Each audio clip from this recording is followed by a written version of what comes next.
big, it's bold, it's American-inspired. This week it's Hyundai's Palisade SUV.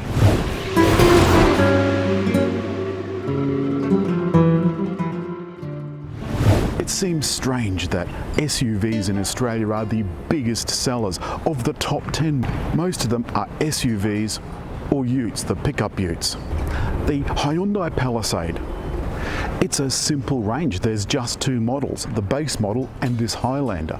They all come with all-wheel drive. They all come with an 8-speed automatic. And you get a choice of two engines, a V6 or this twin-turbo diesel.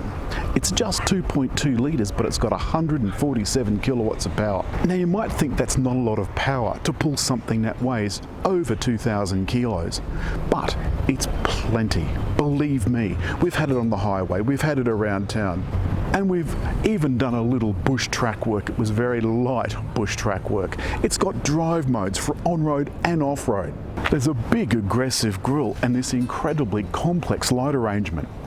It's LEDs with high beam assist, that's one of the many safety features.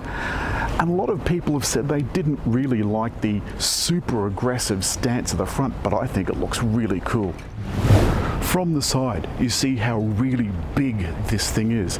As I approach, the mirrors swing out eventually, and I can lock and unlock the car because I've got the key in my pocket. But it's got a trick, watch this. It's got an auto open function, and that'll work just by standing here at the back of the car or by pressing and holding the button. Sometimes the standing at the back of the car doesn't always work. Palisade also comes in 7 or 8 seats. This one's got 8 seats, and you can see I've got one of them up just here. It still leaves quite a bit of boot space.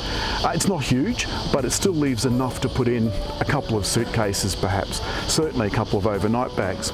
There are electric buttons all over the place in the back that you can lower the second row of seats if you want.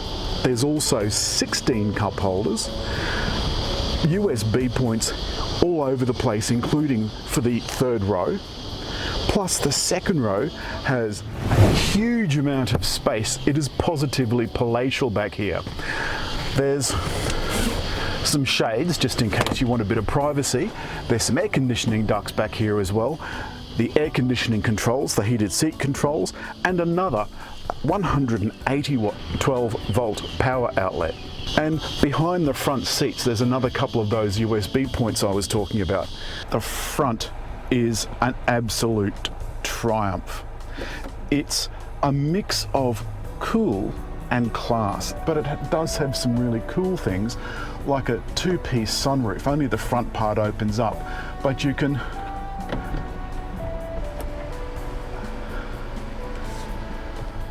open both bits, which I quite like. You can also flip the back of this front panel.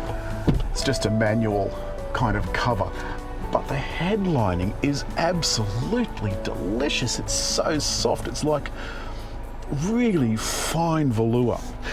Now along the front we've got some genuine fake artificial timber trim. It looks like the deck of a fine yacht, a fine sailing yacht, something from the 30s. But when you touch it, there's no doubt that it's plastic. The driver's seat has heating, or should I say both front seats have heating and cooling, and there's 2 memories for the driver. The mirrors dip when you reverse, and the center console looks pretty good. It's incredibly wide, and it's set out quite clearly. There's a little door here to cover up the cup holders and other bits and bobs. And the clever thing about the cup holders is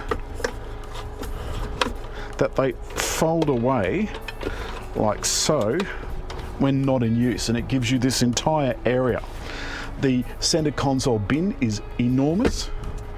You just push this button to get your cup holders back when you've not got something in the way. I can put my cans and things in there.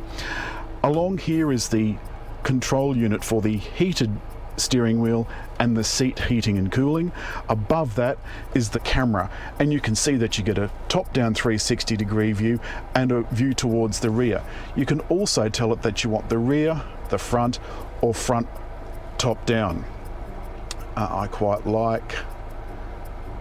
Oh, and the sides, you can see both sides of the car. Now that's the other interesting thing. This is the unit that is from that Genesis that we reviewed last week. So 10.25 inches for this. Driver instruments are traditional dials, but between them is a 7-inch LCD.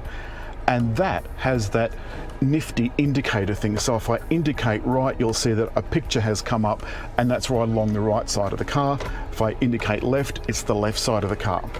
Now, back to the infotainment system. We've got big one-touch direct select buttons here for map, nav, radio, media, hazard flashes, of course, the seek, the special star button, which is a favorite of any kind, and the setup.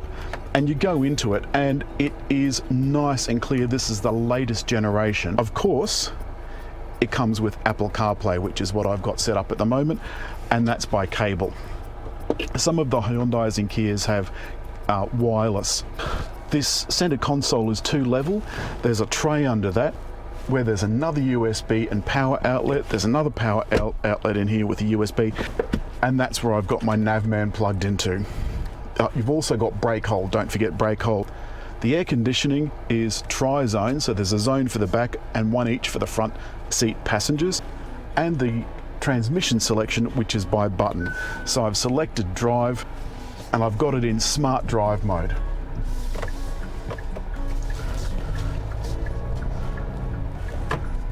Now there's no trouble getting this big hulking brute around these incredibly narrow city streets. Despite its weight, the all-wheel drive system means that the wheels never lose grip, and that's one thing I like very much. You'd think that parking this would be difficult, but it just isn't. I think it would be probably almost impossible to park without those cameras. This really is quite big. Acceleration is brisk, but not neck snapping. And that's good. You don't want neck snapping in something this big. The sound system, which of course I can't show you because YouTube will have a fit, is Infinity.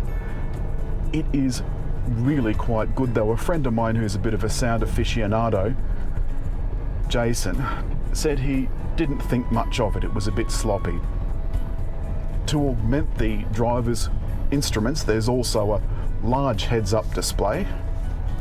Now you've seen what it's like around town, let's get out onto the highway.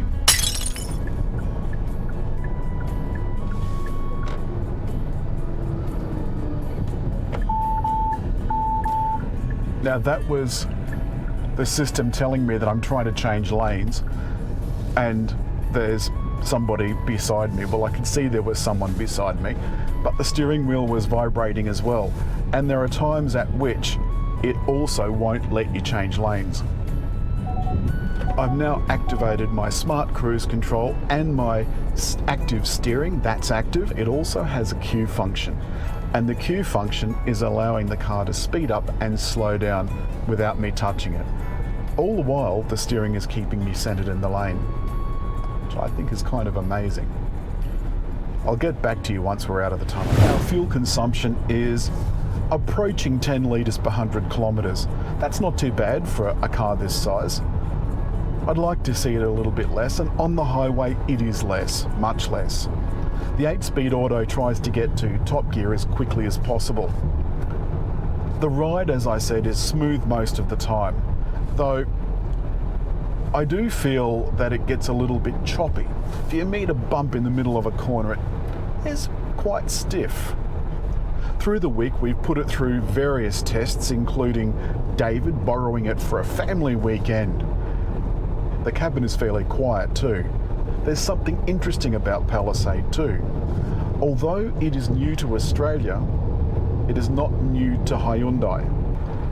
And because Palisade is halfway through its product cycle, there's probably a few things that it's missing. But it's a pleasure to drive. It feels so light. It doesn't feel like it weighs over 2,000 kilos. I like the heads-up display. I wouldn't mind the digital display that we saw, the other 10.25-inch screen that we saw in Genesis last week. That'd be very nice, thank you very much. They've tried to make all of the surfaces soft, And in the main they have, but that's still quite hard. I love the look. And on these 20-inch wheels, I think it looks pretty spectacular. There's a good warranty and Hyundai reliability.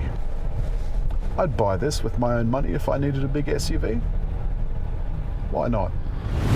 That's it for Palisade. I like this a lot. As always, if you've liked the film, leave a comment, hit like, but most importantly, don't forget just there to subscribe.